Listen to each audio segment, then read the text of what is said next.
Hello, and welcome to another episode of the Leadership Cafe podcast. Today, we're joined by my friend, Shujian, at a biotech company in New Mexico. And that biotech company is what brought me to Santa Fe, where I've been 7 years. And we're moving shortly to Montana for our final move. First, before we dive in, we like to start with what's in your mug. You have a special mug. Yes, this is actually the snake. And then you can see, so I am a snake. This is last year is snake. This year is horse. Actually, my supervisor gave me this for Christmas gift. Nice. So I carry it with me. This is a very nice one. Yeah. That's nice. I'm actually a fire horse, so this year is. Oh, this year. Wow. Fire horse, yes. Yeah, I don't That's know great. a lot Really good. what that means. I've looked it up, but Horse is, strange, elegant, and kind, right? I think one of the beautiful animals in the 12 ones. Horse is always lovely, yes, right? I do prefer a horse over a sleek. I'm not gonna lie.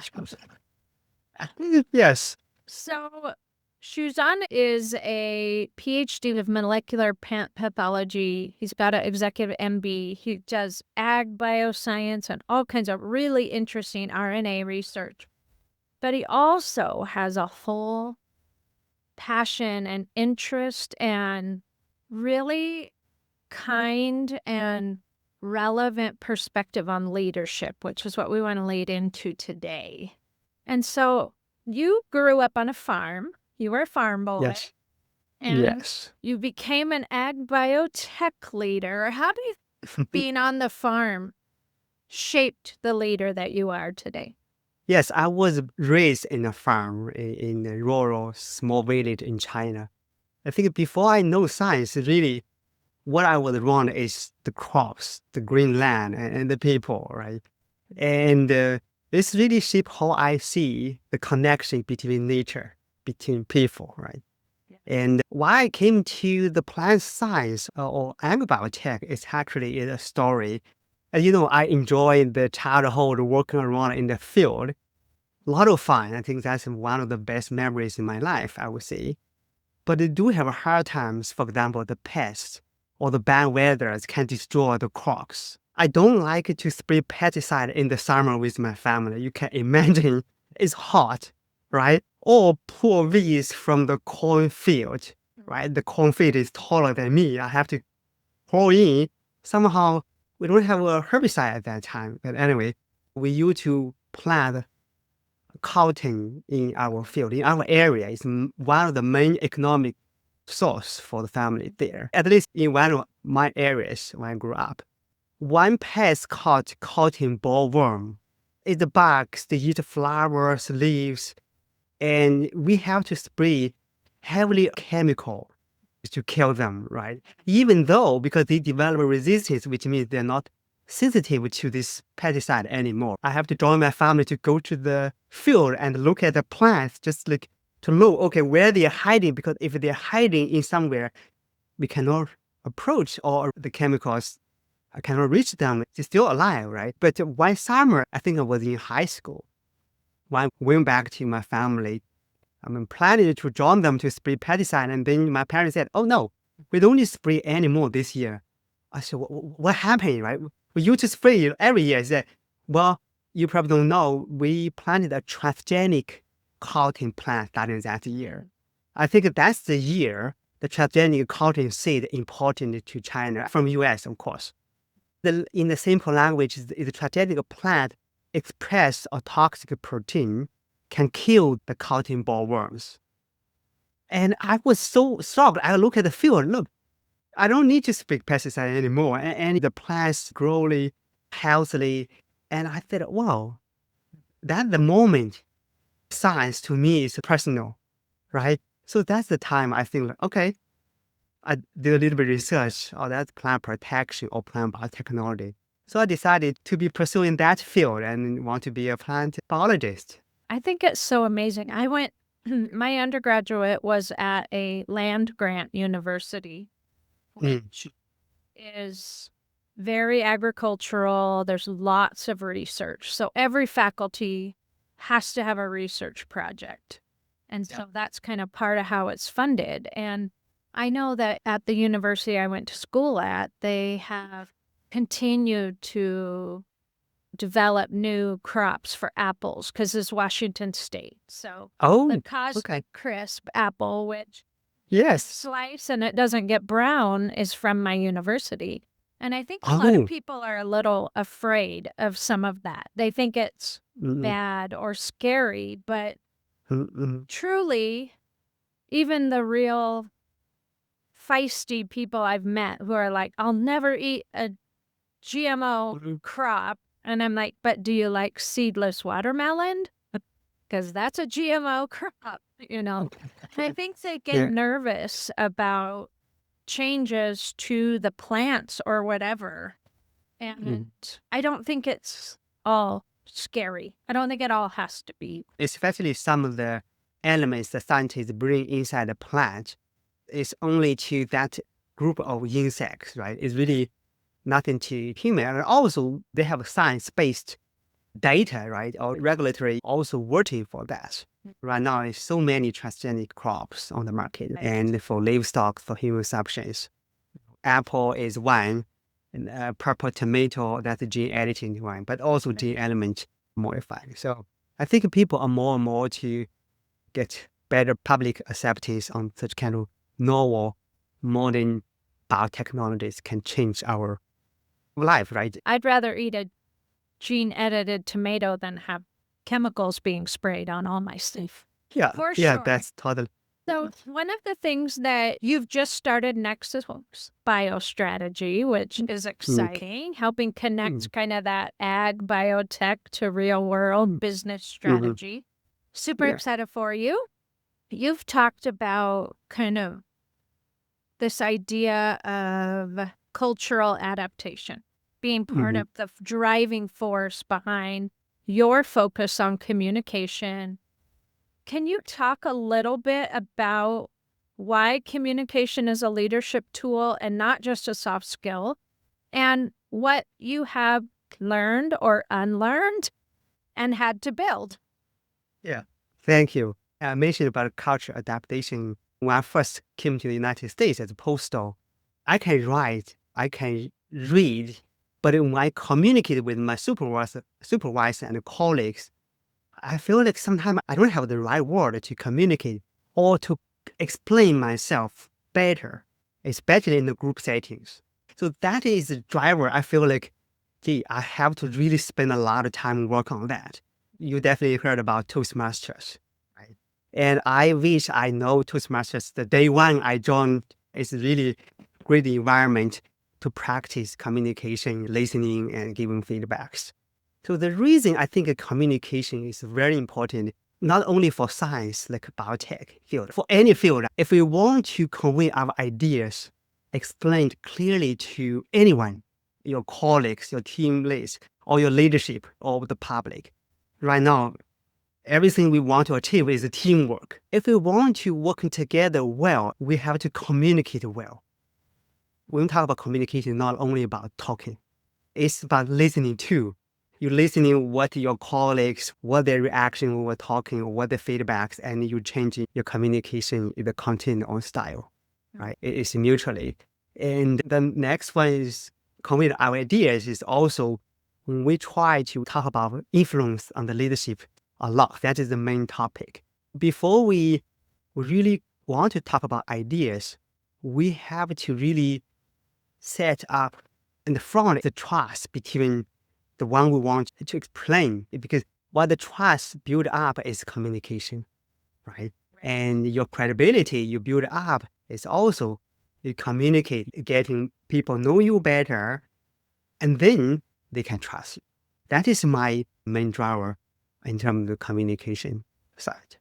I think that's so good. At our agency, we talk a lot about neuroscience and how our brain connects to people, how we make decisions, and ultimately that leads to building that loyalty you mentioned. And I think that communication is vital, so vital, because Yes. ultimately there's no transformation if we haven't connected on the idea.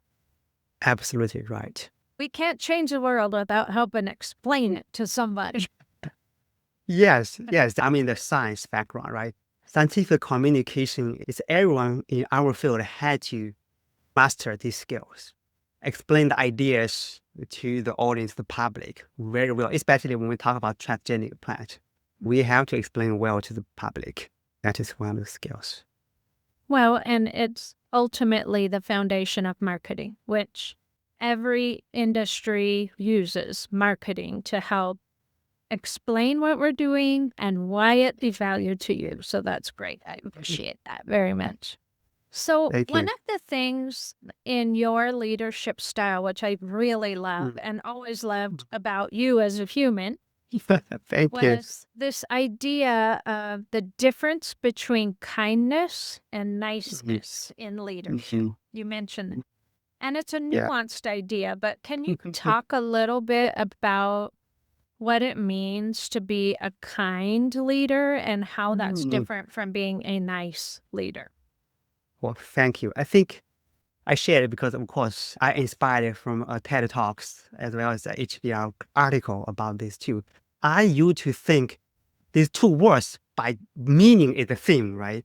But really, the biggest leadership lesson in my practice, my journey is when I give feedbacks, I try to avoid give tough feedbacks or dancing around. Of course, I want to be nice, not to make the one who receives feedbacks uncomfortable. But I definitely realize that that's not the right approach because not only it's not good for the person, their own growth, it's hurt the team dynamics.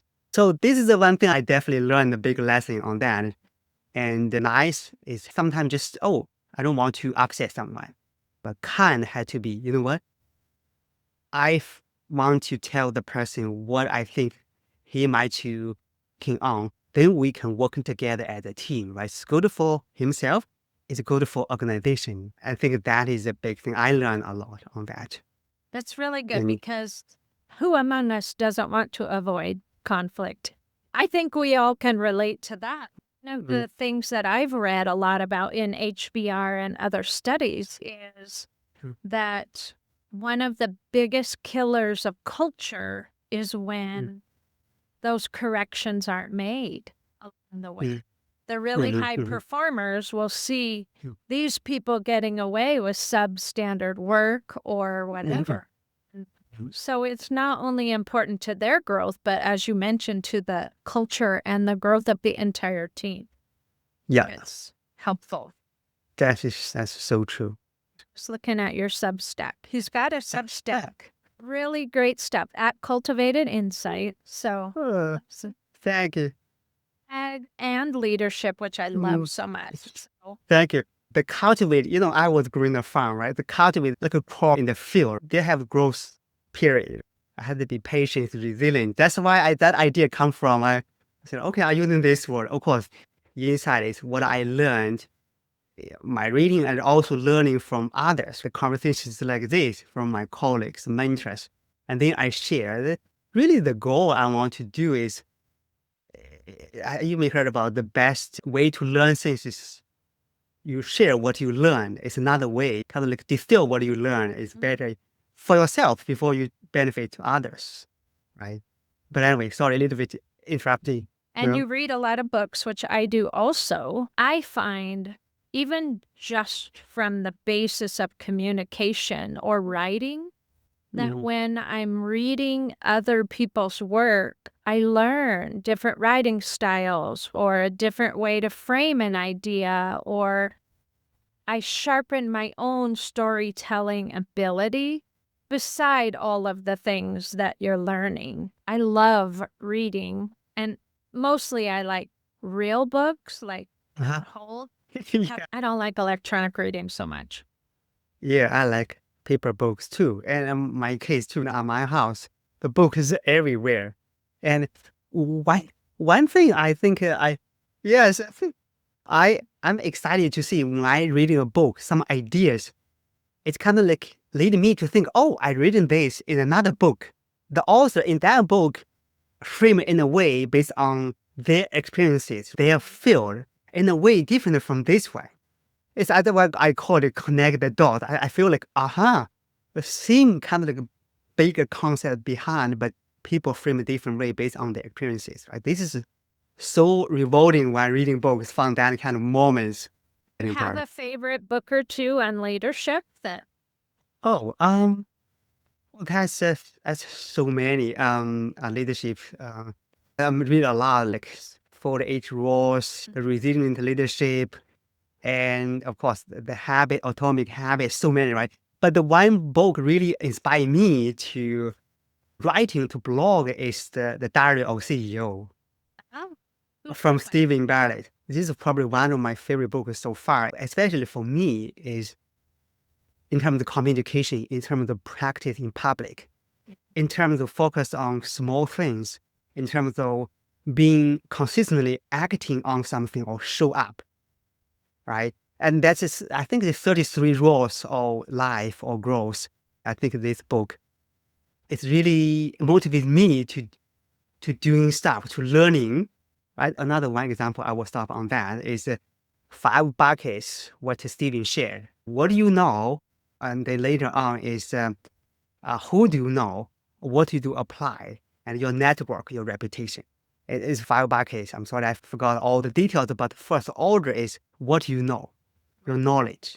Right? That is also inspired me to go EMBA online while I'm working on full-time job is the knowledge is our foundation, what do we learn? And then we have to apply, right? The second bucket is how you apply it. And then when you interact, you learn what you applied, then you build your reputation, right. right? And then people know you and then what you can achieve. So I think, yeah, that's the book. Sorry, a little bit too much on that, but this is one of my favorites. I love it. Okay, so when you thought about starting Nexus BioStrategy, you had said you identified a gap in the industry. This is an important lesson whether you're in ag or not. Basically, market is identifying the gap and finding a way to fill it. That's what every business on the planet is doing, every nonprofit, every health system. This is exactly the bottom line of what we're doing. So what gap was it that you saw, and how do you feel like what's happening in ag biotech right now that we should be paying attention to, or how are you going to fill that gap? Yeah, thank you, Sally, for this question. Over the years I work in the AG-biotech space, I do realize that there's the gap between the strong science in the lab and the real application in the field. There's so many steps, at least in our field, right? It's not only you have an idea, we have to do a lab testing, greenhouse testing, and then field testing. And when we talk about formulation, manufacturing, regulatory, and then the end of the day is farmers have to trust the technology to use it. They use it, I learned from an industry leader. He said, the farmers will not use the technology because it's new. We have to demonstrate, one, is give them a better ROI. Second is easily for them to use. Right. And then we definitely have sure efficacy for sure, performance, then they can use it. And there's so many steps on that, right? Manufacturing, for example, supply chain, there's so many. We are global trade business. There's so many pieces involved, so many sectors. I think it's interesting. I have a brother-in-law who's a farmer, huge wheat farm, rye, barley. It reminds me a little bit of healthcare marketing as well, where there's almost habits as well that you have to interrupt. Yes. His first defense on anything is Roundup. Yeah. I love him, but I don't like Roundup. And it's had a lot of studies around it and a new big, huge lawsuit about it, its connection to cancer, which I suspect eventually everything we've used will be find a tie. But I do think that there's a little bit of a interrupting the habit or just the way it's always been done. How do you approach that kind of gap? You're absolutely right. Thank you for answering this question. I know the farmer adaptation is not only a technical question, right? It's a behavioral question, just like you mentioned. So this is what is coming back to the communication again. How we communicate with the farmers before we sell the product. I bet every company, the sales team, they're doing the way. We communicate the farmers, not only communicate our technology, is understand what the problem they have. Really think about in their shoes, what solution do they need, right? And then think about in a systemic way, okay, we have a technology. You can see it works in your practice. It's gradually, not only the farmers adapting is the sales team, that's again, is building the trust. And like you mentioned, disrupt the habit, right? Because farmers, they're doing their things so many years.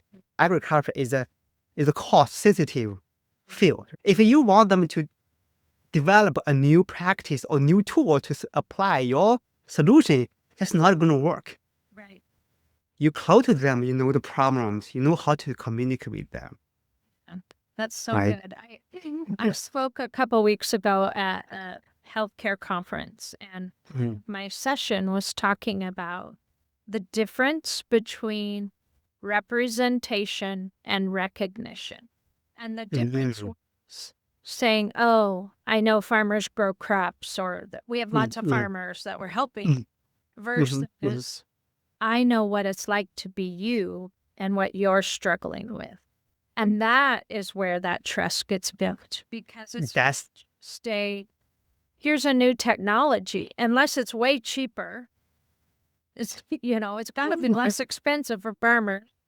yeah, yeah. Barely making it, you have to help that end consumer see themselves in the solution. I think that is the gap that a lot of science and healthcare marketing or communications misses, is they try to stay too broad. They try to fix everybody rather than I'm going after just citrus farmers for now, and really narrowing into what being in their world with them, and not just Exactly.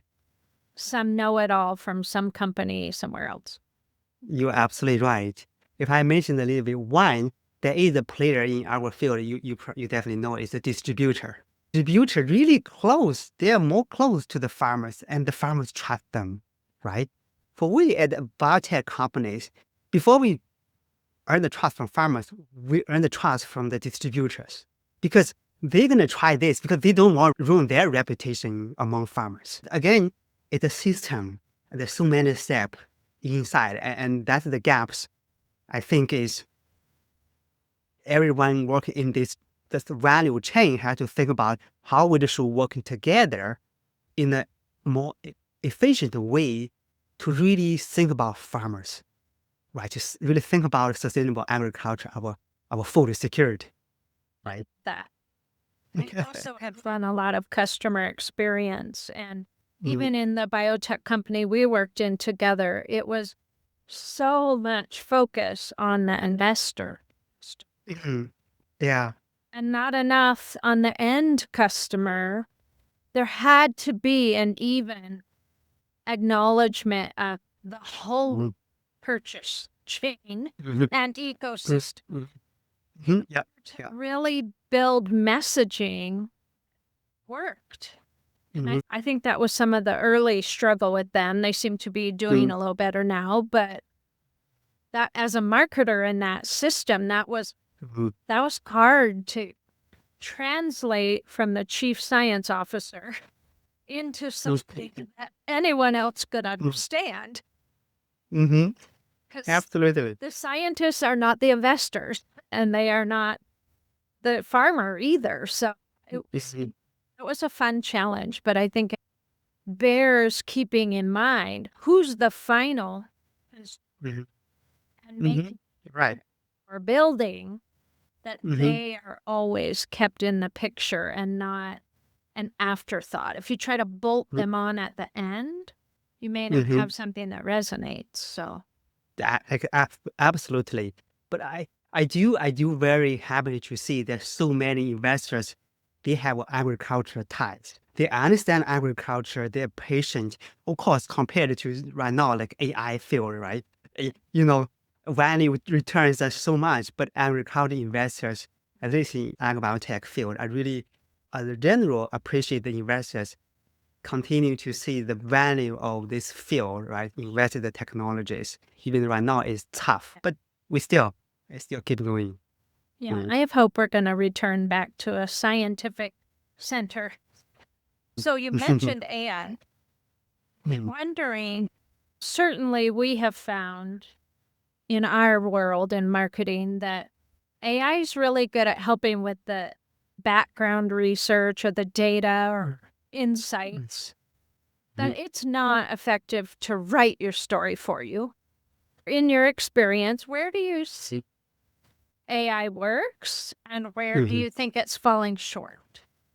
Yeah, thank you for this question, Sally. Like you mentioned, AI can provide insights, right? And in my field, I think AI in some of the biotech companies, it really do speed up the discovery stage to helping us to discover or optimize some of the active ingredients, which ones are working, either biologicals or RNA or peptides. How AI can help us is why it working well, this one compared to another one, right? And help the design, build, and learn this cycle. I think that is really good. Of course, not for every company or every category of active discovery. But I feel sure that, like we mentioned earlier, agriculture or crop protection product development, this chain has so many pieces, right? And AI cannot do a lot of like we mentioned, like building the trust. And if you don't interact with the distributor, the farmers using AI tool, chat box, I don't think that will help. You will see, oh, maybe some of the data, field data, based on the performance feeding in the big database can give you something. Yes, that's true. Especially in some of the formulation or delivery technology development, like your healthcare field too. Formulation delivery, that's a key piece into the whole pipeline. They maybe help on that, but again, there is some of the gaps AI can fill definitely short. Right, right. And I know that you had given a talk recently, or I saw one of your posts that talked about there is anxiety around AI replacing experts, but there's also some place where the human still wins. Yeah. I think it was a class you were talking to. Yes, I was invited a professor at Yulong University, just nearby RTP area, and they have a general AI class. The beauty of that class is they invited people from different fields and to talk about AI application. So I was invited. I was so thrilled to join. First time to be in that campus, so beautiful. And what I shared, of course, like I mentioned, AI only doing that much. I give the example, AI can speed up discovery, but there's some spaces like formulation development or manufacturing or regulatory complexity. AI cannot give you that, right? You have to really interaction with the regular agencies, the questions coming, evolving. I don't think AI can doing that, especially on our field, right? But I did ask the questions. I showed the whole pipeline, or sorry, whole different value chain, show them the, hey, what do you think? One thing we have to really play an important role in that that value chain. And the students really engage in conversation. They said it's people. Yes. Right? It's a people element to this, the interaction, the trust building, and the iteration and the discussion, right? I mentioned when the data is not enough to make decisions, we have to rely on the leaders, especially the senior leaders. They think a lot. They know, okay, this data should be good enough to move to the next step. But that means we stop. We keep doing more data, but we move to the next step. That is the speed up we're talking about. AI, you will see maybe someday AI building more data, but the human judgment, I think that is the important piece when we're running on that. For sure. Has AI changed how you lead or think at all in your work? That's a good question. I mean, while I was writing, actually before AI in place, I using Grammarly because as I mentioned, I'm not a native English speaker, right? There's communication is one ultimate goal in my mind is keeping learning every day. I using Grammarly, I realized that, okay, I write something to give me a green line underneath. Then I click, oh, why that is giving me a warning. And then I learn, okay, I should address it this way instead of that way. And so I think that is probably the first AI kind of like a format of the tools I was using. And then with AI ChatGPT coming, it's also wonderful to help me when I writing something. Again, back to my I'm not native English speaker, I want a tone to change a little bit. Of course, I know people understanding, people know using AI a lot. My idea is let them to help me to polish a little bit, right? For example, if you have a real story, AI will not make you a real story that human. That had to be coming from you, right? Right. So yeah, I think AI helps. Well, for me, with our agency, we have an AI policy about how we Mhm, will and will not use AI, mhm, how we will disclose it, and how we're tracking mm, it, and all of that. And we yeah. always say it can't write your story for you, but it may help tighten it up. Well, thank you for joining us for this episode. We had a little bit of a weather issue that caused internet to go out, so we didn't capture the end of it. But I wanted to wrap up and just thank Shujian for his interest, for his curiosity, and most of all, for his kindness in leadership. I know in the science world and in biotech, that's not a message you hear very often, but having worked with Shujan in a biotech company, I can tell you that his leadership style stood out among all the others. And we're just grateful to have had time with him here. And I hope that if you're a leader anywhere in the world, whether it's a scout troop to a work engagement, volunteers, whatever, that you take a lesson from Shujan and know that the very best leadership is most of all kind and always curious. Thanks for joining us.